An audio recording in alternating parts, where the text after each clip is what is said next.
அண்மைச் செய்தி. ஜூன் மாதம் மத்தியில் மத்திய அமைச்சரவையை மாற்றியமைக்க பிரதமர் நரேந்திர மோடி திட்டம் என தகவல் கிடைக்கப்பெற்றுள்ளது. இது தொடர்பாக கூடுதல் விவரங்களுடன் இணைகிறார் எமது செய்தியாளர் நிரஞ்சன். நிரஞ்சன், வணக்கம். விவரங்களை பதிவு செய்யலாம். மத்தியில் பிரதமர் நரேந்திர மோடி தலைமையிலான பாஜக அரசு தனது அமைச்சரவையை முழுமையாக மாற்றியமைப்பதற்கான பணிகளை தீவிரப்படுத்தி இருக்கிறது.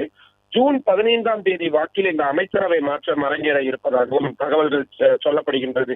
செயல்திறன் குறைபாடு மற்றும் வரவிருக்கும் மாநிலங்களின் சட்டமன்ற தேர்தல்களை கருத்தில் கொண்டு இப்போதைய அமைச்சரவையில் இருக்கும் சுமார் 12 அமைச்சர்கள் வரை பதவியிலிருந்து நீக்கப்படலாம். அவர்களுக்கு பதிலாக புதிதாக அமைச்சர்கள் சேர்க்கப்படலாம் என்ற தகவல்கள் சொல்லப்படுகின்றது. குறிப்பாக புதிதாக சேர்க்கப்படக்கூடியவர்கள் அடுத்த ஆண்டு, இந்த ஆண்டு இறுதி ஆகியவற்றில் நடைபெறும் உத்தரப்பிரதேசம் மாதிரியான முக்கியமான சட்டமன்ற தேர்தல்களை மனதில் கொண்டு அந்த மாநிலத்தை சேர்ந்தவர்களை அதிக அளவில் பிரதிநிதித்துவப்படுத்தும் வகையில் புதிய முகங்களை சேர்ப்பதற்கு பிரதமர் நரேந்திர மோடி முடிவு செய்திருப்பதாக சொல்லப்படுகின்றது.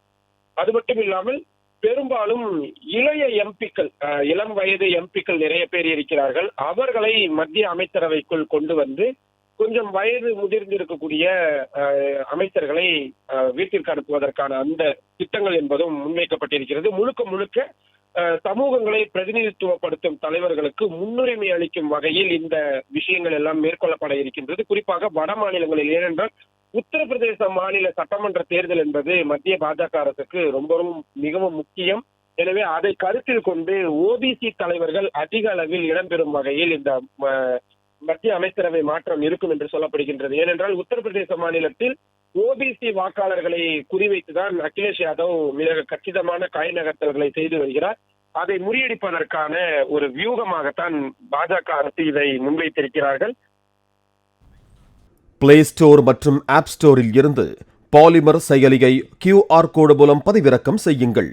செய்திகளை உடனுக்குடன் பெறுங்கள்.